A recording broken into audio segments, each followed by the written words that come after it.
Olá, sejam bem-vindos ao nosso episódio do podcast V de Vida. Apresentando comigo, Nilson Juba. E aí, pessoal, beleza? Tudo bem? Estamos aqui nesse episódio. Esse episódio promete, né, doutora? Promete, porque nós vamos falar sobre as confissões de uma dermatologista. Hoje, nós vamos falar os bastidores da dermatologia. Vocês vão saber cada coisa. É muito bom, né? Nós podermos reviver. Juba vai fazer as perguntas que eu tenho certeza que vocês querem fazer e eu vou responder. Exatamente. A doutora, ela é médica, então eu estou fazendo o papel de vocês. Então, às vezes, aquela perguntinha que a gente nunca perguntou para a médica, eu estou aqui para fazer essas perguntas. Então, pessoal, estamos aí e vamos falar dos patrocinadores, né? Fala para a gente, doutora. Nós temos os nossos patrocinadores, que é RA Empreendimentos. Eles é uma empresa em que são feitas muitos empreendimentos aqui em Curitiba, como Landscape Cabral, Landscape Ecoville, Visioniche, e dentre muitas outras obras. São apartamentos lindos para você visitar, apaixonar e comprar. E o nosso próximo patrocinador é o Trianon Residência Hotel, que fica no centro de Curitiba, onde você pode alugar o seu apartamento e tem tudo lá. Cozinha, pratos, vem tudo equipado, até liquidificador, geladeira, e é muito gostoso, muito aconchegante, com muito conforto. E essa produção toda é da Onway Podcasts, que está fazendo toda essa produção. Estamos aí, né, pessoal? Estamos aí com a equipe toda aí, estamos aí com o Andres, Rebeca, o Israel, o Daniel e a Solange, e é isso aí. E estamos em alto estilo, né? Olha o nível do nosso podcast. Equipamento de alta ponta. Né? Então... Olha, é tudo para vocês curtirem aqui junto conosco, porque nós estamos curtindo. Exatamente. Então, nós vamos comentar algumas coisas. Nós estamos falando a respeito de como é que é a vida de um dermatologista, como é que é a vida de um médico. Porque, Nilson, eu estava pensando, nós poderíamos conversar a respeito do que acontece na vida de um acadêmico de medicina. Não apenas de um dermatologista, porque tem muita história. São 6 anos de medicina, 3 anos de residência. É muito tempo, muita história. Então, são 6 anos mais 3. Isso, você faz 6 anos de medicina. Por isso, nós estamos conversando um pouco antes aqui de começar o podcast. O médico, você se forma e vira dermatologista, você se forma e vira reumatologista ou ginecologista. Então, isso é uma ideia que tem que ser esclarecida. E eu gostaria de deixar bem claro aqui. Explica para mim, porque às vezes a gente não entende. Não dá mesmo, é complicado. Mas é que assim, o médico se forma generalista. Então, ele faz os 6 anos. É assim, você passa por todos os estágios. Você passa por estágio no último ano de medicina, por exemplo, que nós não somos formados, não somos médicos, nós somos chamados de doutorandos. Doutorando todo mundo manda. Não pensa que... Daí, o que acontece? Você, como doutorando, você faz 4 estágios no último ano de medicina, como clínica cirúrgica, clínica médica, pediatria, e ginecologia e obstetrícia. Então, por isso que eu, mesmo sendo dermatologista, eu tenho muita história de obstetrícia, história de pediatria, que enriquece a vida da gente. Eu tenho certeza que quando a gente comenta uma história dos bastidores, quem está escutando a gente vai entender melhor. Numa situação, até a Rebeca estava comentando aqui, e se tiver uma emergência, como é que a gente deve agir, né? Então, assim, eu acho interessante porque a gente pode passar para as pessoas como é que funciona a mente de um médico na hora de uma emergência. Imagina você tendo teu filho ou tua filha numa emergência, né?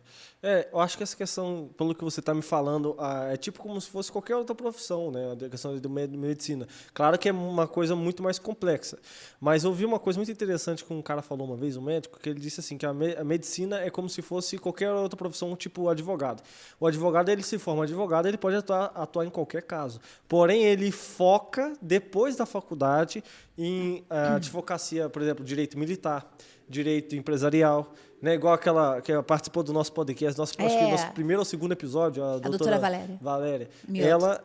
A Valéria Mioto, ela era focada em trabalho, né? E eu tenho uns amigos que são focados em direito militar. Então, pelo que eu estou entendendo, tem a mesma coisa em qualquer área, né? Tipo, eu sou designer, mas eu sou mais focado na área de comunicação e marketing. Então, por mais que eu faça outros designers também, igual todos os designers faz, ou qualquer outra profissão faça tudo, mas ao mesmo tempo tem uma linha mais focada. E no seu caso, é a dermatologia, né? Que assim, fazer tudo é uma coisa complicada, porque todas as áreas, como você disse, todas as áreas são grandes demais atualmente. Direito, arquitetura, publicidade, todas as áreas cresceram muito. É muito eu acho que não dá, né? muito ramificado. Então, eu falo de medicina por ser médica, mas eu concordo que são todas as áreas que tem que ter a sua especialidade, porque daí você se aprofunda em cada uma delas. Agora, tem uma situação. Se um médico se intitula generalista, eu também sou generalista, então eu sou dermatologista, mas sou antes generalista. Mas se eu fizer algo que eu não estou preparada, eu não estou habilitada, não, treinada, melhor falando. Então, agora, atualmente, depois de 30 anos de formada, eu quero trabalhar num hospital para ser obstetra e vou fazer parto. Está errado. Eu não tenho mais treinamento para isso. Interessante. Eu não estudei mais sobre isso. Então, o que eu sei é de lá de trás. E eu provavelmente vou causar um dano a alguém. É bom só focar naquilo que você estudou, né? Estudou sobre isso? Daí eu estudei bem, né? Então, eu faço isso. Agora, claro que clínica geral, eu atendo minha família, meus amigos, eu também atendo pacientes, mas daí é aquele feijão com arroz, entende? Sim. E quando você começa a sentir, opa, isso é fácil de tratar, mas começou a complicar, já vai para um especialista, direto. A gente fala brincando, cada macaco no seu galho, né? Sim. Então, uma pergunta, doutora, que é bem interessante. A gente sempre quer saber de história, né? Tem alguma história que você passou, tipo assim, nessa época de início, tal, que você estava lá atrás, cuidando das questões dos hospitais? Acho que é mais SUS, né? Tem alguma história que você pode contar pra gente? Nossa, tem um monte. De pacientes aí? Então, uma delas é de um estrangeiro, era um chinês. E ele virou super meu amigo, super querido, assim. Eu tinha obrigação de passar uma visita por dia, porque cada doutorando, só para relembrar, pessoal, doutorando não é médico, é acadêmico, que está para se formar. Nos últimos meses, No né? último ano, exato. No último ano. E o doutorando pode até prescrever, mas o professor tem que ficar em cima olhando. Nós não temos autoridade nem liberdade de fazer o que a gente quer, só com supervisão. E daí eu cuidava daquele senhor, ele era muito legal. Nossa, conversava pra caramba. E daí, né, eu ia de manhã fazer visita junto com o meu professor e os meus amigos, e daí a gente discutia se o remédio estava bom, se o remédio não estava. Ele tinha um problema pulmonar. E à tarde não era para ir, não tinha obrigação, mas eu voltava. Eu voltava lá, porque ele era muito divertido, ele falava bastante, ele conversava. E daí ele me contou que a filha ia casar. Única filha, e ele era viúvo. Então, resumindo a história, na vida dele, era somente a filha, a familiar dele, né? Mais próximo, né? Sim. E daí ele me contava, mas o sorriso dele vinha assim, sabe, de orelha a orelha. Ele falava, minha filha vai casar, doutora, minha filha vai casar. E daí ele estava feliz com o genro. Daí aconteceu uma coisa que eu fiz algo que não... fora da lei, da lei do hospital. Só há muitos anos, viu, pessoal, pelo que ela está falando aí. Só agora eu estou tendo coragem de contar e eu falo para vocês, eu nunca falei isso assim, só em pequenas rodas. Agora é a primeira vez, então é uma notícia inédita. Não, é que ele queria muito, muito acompanhar o casamento da filha. Mas se é SUS, assim, pessoas humildes. Se ele saísse da cama, do leito, e saísse do hospital, ele perderia a vaga naquele leito, porque outra pessoa iria entrar naquela vaga. Ele ia ter que fazer todo o caminho de volta. E ele estava melhorando. Gente, dava a impressão assim, que se desse água para ele, ele melhorava, porque ele estava feliz. feliz, falando do casamento da filha. E daí, água é brincadeira, né? A gente dava os remédios, o oxigênio, mas o que eu quero dizer é que uma conduta básica estava deixando ele cada vez mais forte, cada dia mais forte. Até que chegou um determinado dia, ele falou assim: doutor, eu queria muito ir no casamento da minha filha. E eu falei: não dá, o senhor não pode ir, porque se o senhor sair, o senhor perde a vaga. Isso é complicado para ele, né? Com certeza, porque ele estava indo bem no tratamento. Daí, no final das contas, eu olhei para a cara dele, bateu aquele coração, apertou assim. Única filha casando. Ai, imagina que dó. Nossa. Quem que vai levar a menina para o altar? Ele, né? Tinha que ser. Daí eu falei: olha, nós vamos combinar uma coisa, mas que isso não saia daqui. Imagina eu falando um podcast agora. Mas que isso não saia daqui. Eu vou te deixar sair. Você vai no casamento da sua filha. E eu vou fazer de conta que você está dormindo aqui nesse leito. Mas você me prometa que amanhã, às 7h, na hora de passar a visita, você vai estar aqui, no leito, de camisola e tudo, camisola de enfermaria. Ele falou para mim: eu prometo, 7h eu estarei aqui. Pode vir com o seu professor que eu estarei aqui. Daí, eu e a enfermeira, ela foi minha cúmplice, nós colocamos um monte, parece coisa de filme, nós colocamos um monte de travesseiros e cobrimos, eu fiz até assim o equivalente à cabeça dele, e cobrimos. E nisso ele saiu. Então, eu falei para ele sair de uma vez, né? Ele pôs o terno e foi, ai, que emoção, até agora, assim, ele saiu para ir para o casamento da filha, para levar a filha para casar. Daí, o que aconteceu? Chegou lá, ele foi para o casamento, ele fez tudo que um pai, né, levar a filha para casar. Às 7h, em ponto, eu estive lá. Quando eu abri a porta da enfermaria junto com o professor, falei: que ele esteja lá, que ele esteja lá, que ele esteja lá. E ele estava. Como se nada tivesse acontecido, ele, inclusive, estava com o avental. E nós passamos visita, e ok. E daí, de repente, à tarde, a filha dele veio contar para ele que ela não tinha falado isso, que ela ia morar fora, ia morar na China. Voltar para o país natal deles. Ia voltar, e ela não ia mais morar aqui no Brasil. Puxa, isso deixou aquele pai tão chateado assim, e ele não conversava mais comigo. E daí eu ia à tarde, eu levava as brincadeiras assim de dama, ele gostava de jogar dama. Ele não falava, não queria mais nada, e daí ele começou a piorar. Olha só. E eu fui, eu não, o professor, mas orientada pelo professor, a gente foi dando remédios mais fortes e mais antibióticos e ele foi curva decrescente e ele não resistiu e ele morreu. Que isso? Então, o que eu quero dizer é que, assim, você pode fazer o teu melhor tratamento, mas você tem que ter a cabeça boa. Você tem que positivo, né? Positivamente. Ter fé. Porque interfere bastante. Claro que tem a ciência, claro que, né, Deus deu os estudos e para a gente estudar e fazer isso a melhor medicina possível. Mas quando o paciente está querendo se curar, é mais fácil. Sim. E quando ele quer ir embora, não adianta. Nossa, complicado, né? Eu vi isso uma vez, um pessoal falando que é difícil quando você está na medicina. Às vezes, uma médica da internet ela falou: cara, eu já vi casos do nada, assim, que a medicina não consegue explicar. Que do nada a pessoa se curou, assim. E às vezes a pessoa nem era, tipo assim, não era... Tem muita história de religião, tudo bem. Mas a pessoa do nada só se curou, principalmente por causa da força de vontade, da fé dela. E, doutor, essa questão também que você falou, que tem vários... como a gente está falando aqui desde o início do podcast, que tem várias linhas, né, da medicina.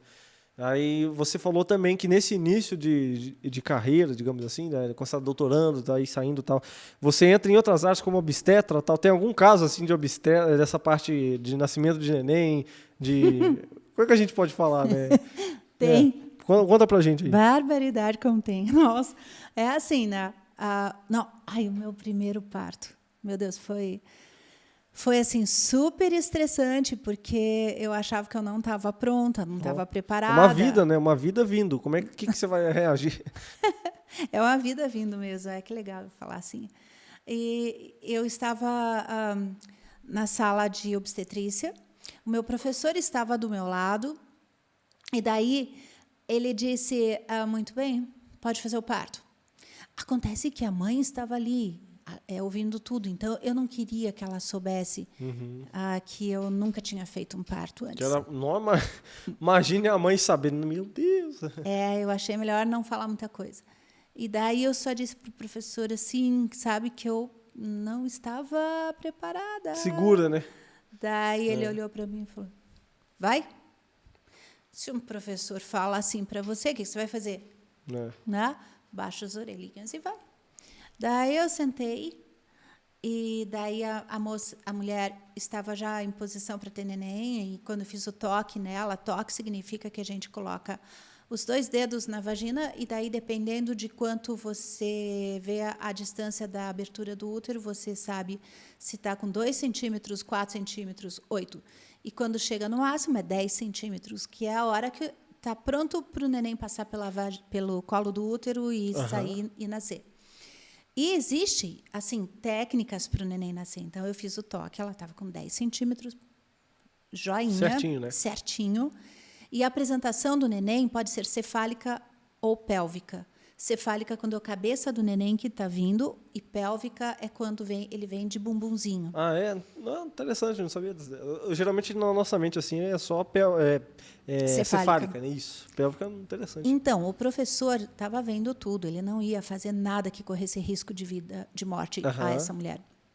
Então, ele me deixou, porque ela já estava tudo certo. Estava com 10 centímetros a apresentação cefálica do neném. Ele viu que estava no trinques Ele viu que ali. estava certo, Então, ele me mandou fazer. Porque se fosse apresentação pélvica de bumbum, às vezes engata o cordão umbilical e daí pode é dar uma ruim. emergência muito, muito séria, podendo correr risco de perder o neném. Então, nenhum professor faria isso, né, nessa situação. Mas eu fui. E o neném estava vindo. Eu olhei assim e falei, puxa, não, então, força, né? Força. Vai lá, faz força, faz força, né? Faz força. E daí, ela fazendo força, e ela fazia força, a cabecinha do neném vinha, e eu, isso, venha! E daí ela parava de fazer força e ele voltava. Eu falei, Deus amado. Eu falei, venha, não, faz força e não para de fazer força. Fazia força. E eu via o neném vindo. Daí eu falei, mais um pouco de força. Daí, coitada da mulher, eu tenho que respirar. Nem voltar. É difícil, Eu gente. imagino. Não pensa que é fácil assim. A gente vê num filme que sai assim, né? Que nem caroço de ameixa, não é desse jeito. E daí, o que acontece? Bom, resumindo a história, foi algumas vezes, e daí o professor pediu para eu fazer uma técnica para não quebrar a clavícula. Nossa, Deus. Em que você faz uma rotação do neném e sai uma clavícula primeiro para depois sair a segunda. Olha que porque a cabeça sai fácil, né? Mas é a clavícula. Os ombros. Então, né? exato. Os ombros, exato. Então, você faz a rotação. Depois que sai os 2 ombrinhos, nossa, parece como um sabonete, assim, super ensaboado. Faz assim, sai tudo. Sai tudo muito rápido, com água e tudo, né? E eu estava com meu avental, e eu estava com as minhas pernas bem abertas, assim, porque daí o avental fazia uma rede. Ah, sim. Eu não tinha certeza que eu ia conseguir segurar o neném tão ensaboado daquele jeito. Entendi. Ensaboado é brincadeira. Tipo assim, ele estava todo envolto daquela... Vernix caseoso, o nome daquilo. Interessante. Vernix caseoso é aquela... Olha como Deus faz direitinho, né? Tudo. Porque daí bota essa gordura assim, em volta do neném, ele escorrega. Assim, e o vernix caseoso é aquela coisinha branca que quando o neném nasce as pessoas começam a limpar. Sim. Ok, o neném veio com tudo, veio com água, veio rapidinho, o neném gordo. E ele fazia... Saudável. Ele fazia muito movimento. Eu tinha que pegar aquele neném gordo, agitadinho, com um braço só, com a outra mão, pega a pinça e vai pinçar o cordão umbilical, depois pega a outra pinça e vai pinçar a outra parte. Então, ficam 2 pinças, daí você pega a tesoura e clac, no meio do cordão umbilical. Fica uma pinça para o neném, outra pinça para a mãe. Ah, isso que eu queria até te perguntar. Entendeu? O cordão umbilical dentro da mãe, ele fica conectado dentro da mãe, correto? E aí você tem que tirar o que está conectado também no bebê. Entendi, interessante. Para ficar bem fácil, clampear é pinçar, ok? O neném nasceu e daí a gente pinça a parte do neném, pinça o cordão umbilical da parte da mamãe e corta. Porque daí, quando você corta, não sangra, senão vai fazer uma hemorragia por parte do neném e por parte da mãe, entendeu? Faz sentido. Claro. Só que quando eu tinha que fazer o clampeamento do cordão umbilical, eu não conseguia segurar o neném com uma mão só. O neném não parava e eu comecei a segurar o neném por tudo que é canto. E daí com a perna aberta para ele, caso qualquer eventualidade, ele fique segurando na sua roupa. Ele caiu, mas caiu no meu colo, né? Deus amado. Deus amado. E daí eu falei para o professor assim, vai lá e corta o cordão para mim. E daí o professor fez assim, tipo, se vira. Então eu fui lá, cortei, daí depois eu passei o cordão, passei o neném para a enfermeira. E o neném foi lá pro berçário. Daí chegou a hora de tirar a placenta da mãe. Ah, interessante. Você tem ideia como é que é? Menor não. Os itens que eu já vi foi do neném saindo, acabou. Parece que é isso, né? É isso aí. E daí começa a parte chata, porque até então você está feliz de nascer o neném. Você está lá. Daí todo o glamour da coisa vai embora. O neném vai embora, o pediatra vai embora, todo mundo vai embora, fica você, a mãe ali, daí perdeu a graça, né? Você vai pegando aquela pinça que estava clampeada no cordão umbilical e você vai rodando com muita calma. Porque ele dá dolorido para a moça, para a senhora, para a mulher. Porque é assim, o útero, olha a natureza como é legal, vai contraindo ainda. Ele estava contraindo para o neném sair e agora o útero contrai para a placenta sair. Mas a placenta, ela parece um guarda-chuva o contrário. Ela é cheia de gomos, assim. E você tem que ir fazendo bem devagar aquilo para até todos os gomos saírem.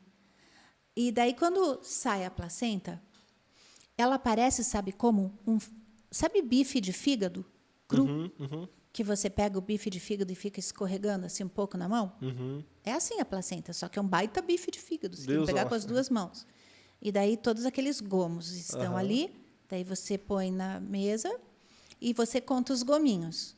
Se todos os gomos da placenta estiverem ali, você tirou por inteiro. Então tem que ter muita paciência e não pode puxar. Tem um número exato? Na verdade, não assim o número exato, mas você tem que ver que ela está toda formada, preenchida, exato. Completa, né? Completa.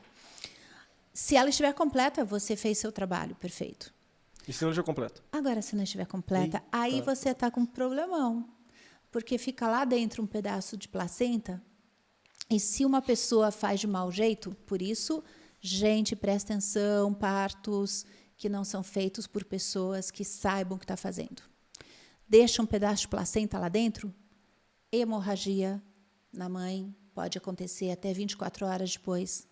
Infecção bacteriana, septicemia, em outras palavras, bactéria no sangue todo, e pode levar a mãe a óbito. Então, não pode, tem que tirar a placenta inteira. E se você arrancou, porque você não teve paciência e tirou a placenta de lá, você vai ter que curetar depois. É melhor ter paciência. Quase uma cirurgia no depois, né? É uma cirurgia, Deus amado. Então, é assim, o nascimento de um neném é bem bonitinho, bem legal. E você... Quando as mães querem fazer para adoção, assim, optam por... Daí a gente não pode mostrar para a mãe, né, o neném. Isso. E tem alguma história assim, doutor? Tipo, que passou assim? Porque deve ser difícil, né? É difícil para todo mundo, eu acho. Porque talvez a mãe quer ver ou não quer ver, não entendi. Ela avisa antes, não quero ver meu bebê. A mãe não quer ver. Meu Deus, que coisa, né? Porque senão talvez se ela vê o neném, daí talvez ela não queira fazer a adoção. E a gente não sabe por que ela optou por adoção. Sim. Todo mundo é livre, graças a Deus estamos num país democrático, então tudo é livre. Mas é difícil. Respeito a cada opinião, né? Mas eu entendo que é muito difícil para ela escolher não querer ver o neném. E como é que é? Você já passou por uma situação dessa? Já. E daí eu não largava do neném. Daí eu fiquei do lado do neném o tempo todo. Eu, com essas histórias de neném, assim, tem uma da pediatria, que eu não sei se eu contei para vocês de neném, quando eu estava fazendo estágio de pediatria. Qual delas? Acho que teve uma que você contou que a moça chacoalhou o neném. Essa. Não, essa já contou no outro podcast, né, pessoal? Pode ver o outro podcast. Então, que tá lá. olhem, porque, ai, que emoção. Tá lá no outro podcast. Tá aqui no canal do YouTube mesmo, você consegue ver o anterior. Tá no anterior, o podcast anterior. É isso aí. Mas, assim, na pediatria, por exemplo, você tem uma coisa que eu acho que as mães que estão aqui assistindo pode até ser uma notícia antiga, porque, olha, quando eu era acadêmica, né, pelo amor de Deus, mas não muda isso. Era o doutor Plínio Pessoa, ele já é falecido, mas o grande doutor Plínio Pessoa, que grande médico. Famoso. O Põe é famoso nisso. E ele era super bravo conosco, a favor dos nenéns sempre. E ele ficava muito bravo com a gente se a gente não desse bola para as opiniões das vovós. Eu sou vovó, tá? Então, assim, a opinião das avós é muito importante. E a gente, na ignorância lá atrás, né, da juventude, a gente achava que sabia tudo. E daí vinha uma vovó que queria dar a opinião. Se você não prestasse atenção, levava uma bronca do professor. Que bom, é interessante saber isso daí, né? E uma das queixas que era... Queixa não, orientação que ele dava, é assim, o típico neném, ele falava, existe neném meia boca. Meia boca significa que tinha cárie, criança que já tem dentinho. Com que já é mais grandinha, né? Maiorzinha. O que acontece? Dorme com mamadeira. Então, a mãe diz, vai dormir. Daí a criança pega uma mamadeira, já é maiorzinha, pega uma mamadeira, dorme, e vira para o lado e dorme com o leitinho na boca. Deus, E daí a mãe pode até tirar uma mamadeira, mas aquele leite com açúcar fica ali. Então, eu não sei hoje em dia, mas existia bastante criança com cáries em cima e embaixo, por conta de dormir todas as noites com leite na boca de um lado, porque normalmente dormia de um lado, né? Então, assim, são coisas bem importantes para tomar cuidado, né? Mas a gente já passou muito susto com criança. E saindo talvez da pediatria, obstetra, você tem qual que é outra área assim que você também andou ou que você também tem alguma história envolvendo essa questão também do SUS? É que da parte de SUS, assim, foi desde a época essa foi mais ignorância minha, mas tá bom, né? Tava lá o paciente, eu estava no 3º ano de medicina. 3º. Primeiro, não era doutorando? Não. Tá. Longe de ser doutorando. Longe, lá no começo de medicina. Tá no 3º ano aprendendo a fazer história médica. E a gente ficava com vergonha, né? De falar assim na frente dos outros. Daí tinha o paciente na enfermaria. Nós estávamos visitando a enfermaria de clínica cirúrgica. E normalmente eram 20, porque eram 60 alunos na minha turma. Então ficava 20 para as turmas práticas. E nesse dia um professor faltou. Então nós estávamos em 40. Pensa, 40 do lado do leito de um paciente. Uma turma, né? Uma turma. E eu estava com vergonha. Daí o professor falou assim, quem é que vem para cá fazer a anamnese? Né, a história do paciente. E eu fui indo para trás, que eu não queria falar. Daí ele falou, não, você aí pode vir. Eu fui. Daí eu perguntei para ele, o que está acontecendo com o senhor? Qual é o seu problema? Né? E ele, na simplicidade dele, falou, doutor, eu estou com um problema nos grãos. Daí falei, ai, meu Deus, o que é grão? O que é grão? E eu pensei, gânglios, né? Um grãozinho aqui, um grão aqui. Eu pensei gânglio axilar. Que é tipo aqueles caroços que você está falando? Íngua. Isso, essas ínguas. E daí, como é clínica cirúrgica, ele podia estar com linfoma. Então, eu pensei, mas aonde que o senhor tem os grãos? Ele olhou assim, assustado para mim. A senhora não sabe? Eram os testículos dele. Ele tinha uma hérnia escrotal e grão, na linguagem dele, eram os testículos. Ele tinha que fazer uma cirurgia no saquinho dele. Então, eu sei que eu vi num podcast que um médico bem famoso, Paulo Musi, e ele comentou uma coisa que eu me assustei, que eu falei que eu não sabia. Que no SUS, a profissão do médico é a única profissão que é crime faltar ao trabalho. E fala mais sobre isso. Já aconteceu uma situação assim e tal? De alguém... o que você sabe sobre? Tipo? Eu sei sobre isso e já vivi sobre isso. Deus amado. É crime se você está numa viagem, no avião, e alguém chama um médico e você diz e você não fala. Isso é crime de omissão. E eu estava, né, numa viagem, e daí, por favor, um médico a bordo. Se tem um médico a bordo, por favor, apresente-se. Eu tinha acabado de jantar, estava assim, já meio dormindo, assim. Eu só escutei aquele bem longinho, assim, um médico a bordo, por favor. Eu falei, vou lá, né? Daí eu fui chutando o joelho de todo mundo, né, para atender uma senhora.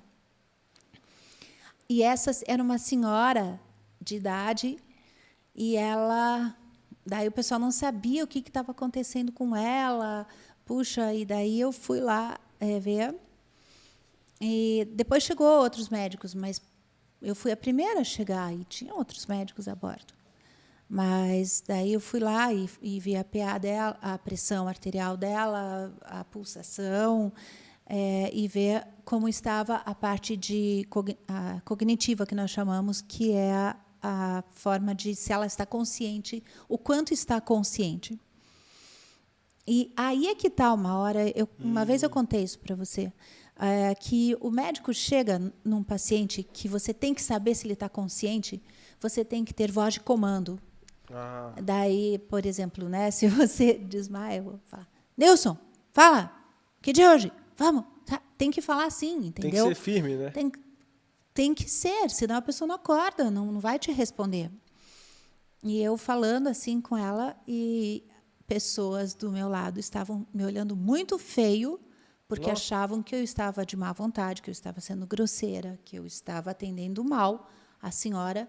E, na verdade, isso é uma maneira de abordar um paciente que não está perdendo a consciência ou não está com sua total consciência.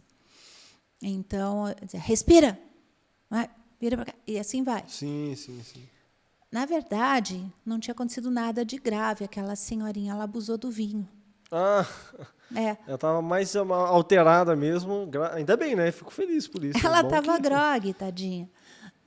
Então, eu pensei, bom, é uma senhorinha que eu não sei os remédios que ela tomou e o vinho e tudo que aconteceu, que ela bebeu, mas ela só ficou meio de pileque. Interessante. Ó. Mas é que até saber disso, né? Nossa, você pensa em 1001 coisas, né? Agora, você falou se isso é crime? Sim. Caso eu não me apresentasse no avião, seria crime. Crime mesmo. Interessante. Então, eu não sei se tem outra profissão se chamarem. Eu também não estou lembrando, assim, né? Não. Somos só nós. Só vocês aí, estão de marcação. Não, fala com a sua esposa, Andres. Sim. Enfermeira também. Também. Talvez não seja, somos né? só nós, não. Não. Então, da área da saúde, Da área né? da saúde. Então, o pessoal da área da saúde é mais marcado, então. Mas tem que ser, né? Assim, então tá bom. Sim, doutora, uma questão que é interessante que a gente levantou, que é o seguinte: imagine se a pessoa está passando mal. Aí ela passa na frente de um hospital que só atende privado, não é um hospital público. Aí a pessoa, eu fiquei sabendo que existe uma lei, só que até onde eu não sei onde essa lei atua, mas ela diz que se uma pessoa tiver qualquer complicação médica na frente do hospital, ela obrigatoriamente, por lei, ela tem que ser atendida por aquele hospital. Até onde vai isso? Como é que funciona? Na verdade, você tem que atender. É um ser humano que está precisando de atendimento e você deve dar atendimento. O pronto-socorro deve ser imediato. Mas, para isso, é que servem as assistentes sociais. Porque daí elas vão atrás de lugares onde a ambulância possa remover o paciente a um hospital em que possa atendê-lo, caso não haja SUS nesse hospital. Então, isso existe e é uma coisa assim que tem que acontecer, tem que ter.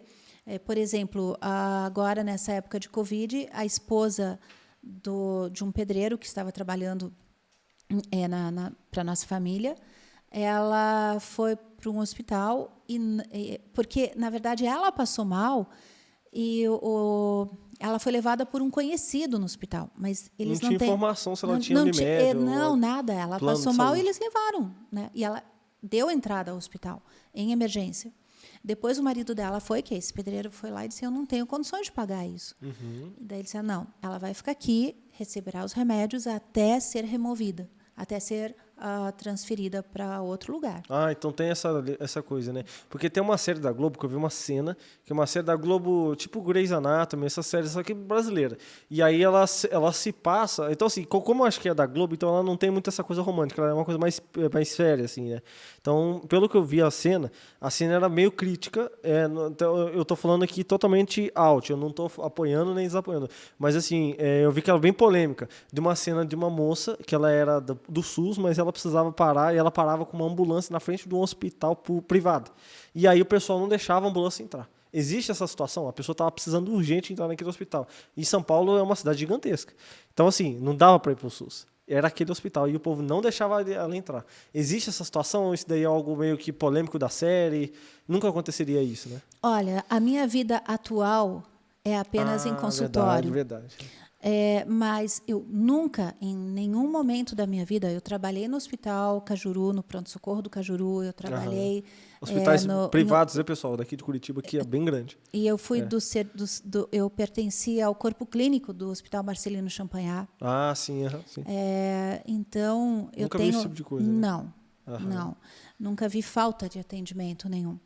Inclusive, assim, quando você está na rua e se você vê alguém passando mal, imediatamente você já para e já vai tentar fazer o que você pode fazer naquela hora. Eu acho que se não for para agir assim, não faça medicina. É isso que eu penso. Então vai fazer economia. Então, às vezes foi só uma polêmica que a série trouxe mesmo, só para encher a paciência. Mas, honestamente, eu não sei, hoje em dia, como está, porque essas regras mudam tanto. Eu entendo. Então, mas eu posso dizer o que eu acho. Né? Sim. É impossível você ver um ser humano necessitando de ajuda, você saber o que fazer, você ter condições e não ajudar. Isso não é possível, isso não pode existir. Né? Então, mesmo que crie polêmica ou não, quer dizer, entrar na parte de economia ou não, em primeiro lugar, é a vida. Sim. Nós estivemos, por exemplo, eu tive na frente do meu consultório um acidente de moto, um motoqueiro, ele caiu na frente da minha clínica na Batel, quando eu tinha clínica na Batel. Eu tinha tudo ali, eu tinha ambu, eu deixei o rapaz de lado, porque ele tinha quebrado uns dentes, então eu limpei a boca, deixei ele reto para que ele não haja complicação, não asfixiasse com a secreção, mas se ele tivesse alguma fratura também não movê-lo. Então, assim, se você vê algum acidentado, é melhor realmente não mexer nele. Se tiver alguma fratura de coluna, alguma coisa, daí que estraga de uma vez, né? Porque é daí que desloca. Mas se você não mexe e ele está com dente quebrado, com secreção, alguma coisa, então tem que limpar, tem que fazer alguma coisa, assim. Não precisa ser médico para fazer isso, né? Daí, sim. Mas eu acho assim... Aí esse motoqueiro, você tratou ele? Sim, tratei, mas daí eu também estava com a minha clínica ali, né? Mas era privada, né? É privada. Então você passou por essa situação, então, né? Sim. Aí, ó. É verdade. E aí você salvou a vida dele, tranquilo, e aí... Olha que legal, interessante isso daí, né? A mãe dele foi depois, meses... Ele foi para a UTI, né? Sim, claro, tem que... Mas depois a mãe dele foi lá levar flores e tudo. Olha, quer dizer, uma mãe agradecida, né? Mas a gente faz isso por obrigação, né? Porque, querendo ou não, você está nessa profissão porque você ama também o que você faz, né? Então, salvar vidas, né? Exatamente. E na minha clínica, eu tinha também essa parte de oxigênio e tudo. E nisso... Eu levei um susto com a minha filha, né? Que as mamães e papais aí, se tiver alguma emergência com os filhos, cabeça fresca, não adianta se apavorar. A minha filha não podia bater a parte de trás, ela tinha 1 ano e pouco, a minha Gabriela. E se ela batesse atrás a cabeça, ela fazia parada respiratória. Nossa. E ela fez. Então, daí, vai lá, faz respiração boca a boca. Daí, algumas pessoas vão dizer assim, mas eu não sei fazer.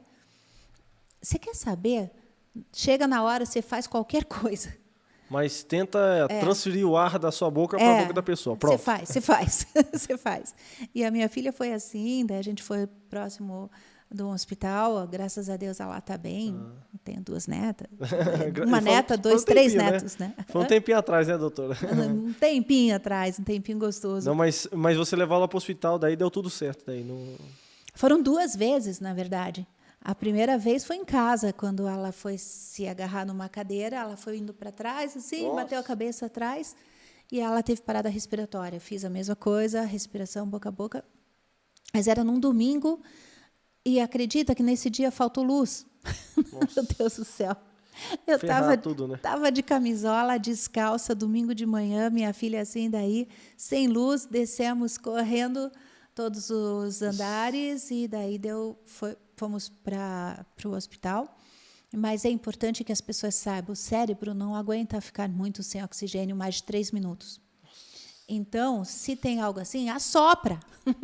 Assopra, bota ar, bota ar. Porque daí você não causa dano cerebral, né? E daí a minha filha foi para o hospital e, graças a Deus, está tudo ótimo. E ela é uma brilhante arquiteta. Nilson, mas agora eu quero te contar uma situação que é bem importante da minha dermatologia. Eu tinha um trauma. Eu estou aqui confessando. Não é confissões de uma dermatologista, eu estou confessando. Que eu tinha, na época de residência de dermatologia, eu não podia ver unha. Não podia ver doença de unha. Não podia... Eu não sei. Você tinha um treco com isso? Tinha um treco. Eu não gostava de unha. Eu podia tratar cabelo, tratar pele, tratar mucosa, tratar boca, tratar qualquer coisa. Acidente. Menos unha. Era um problema. E o R4, porque nós somos R1, R2, R3, que é residente, né? R4 nem existe, não existe 4 anos de dermatologia. Mas a gente chamava de R4 porque ele era o top, né? Então, o nosso R4, o Dr. Marcos Winter, que eu tenho o maior respeito, meu grande amigo. Graças ao Dr. Marcos Winter é que eu perdi esse trauma. Ele estava avaliando no ambulatório e a gente atendendo um paciente, atendendo o outro. Quando vinha paciente de unha para mim, eu passava para o meu amigo do lado. Vai ali, ele atende. E daí eu atendi o próximo. E daí começou essa sequência e o Marcos percebeu. Ele falou, Vanessa, não atende unha. Ele contou para mim depois. Ela não está atendendo unha. Daí ele veio para mim e perguntou assim, você não atende unha? Eu falei, não, Marcos, eu não atendo, eu não gosto, eu tenho trauma, me arrepia até o último fio de cabelo. Não dá.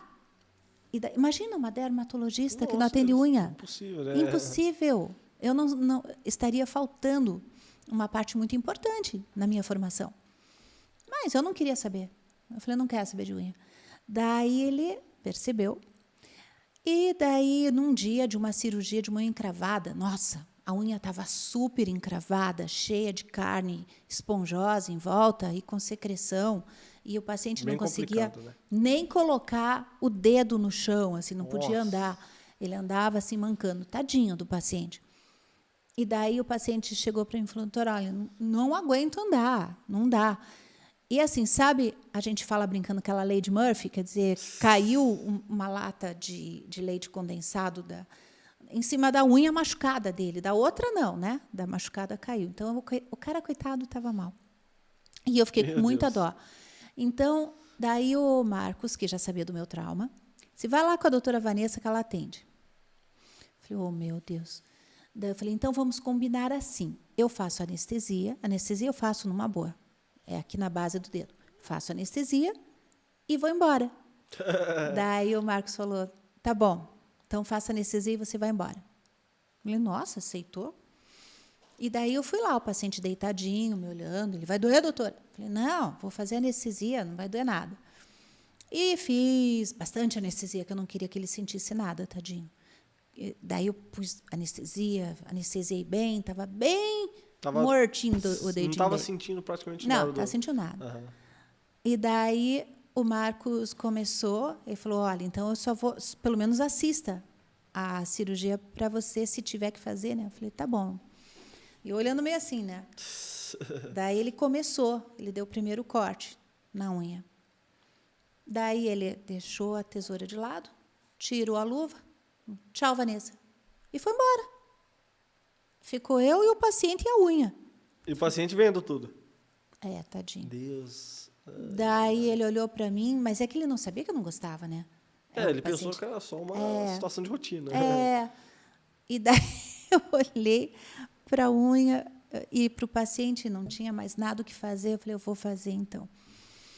Aí sentei, peguei a pinça, pus na unha, daí você vira um pouquinho, tira a raiz de lado, daí você corta, tira a raiz lá do fundo e tcharará, saiu a unha inteira. Me deu uma felicidade quando eu vi aquela unha, sabe, sem aquela carne esponjosa, sem aquela...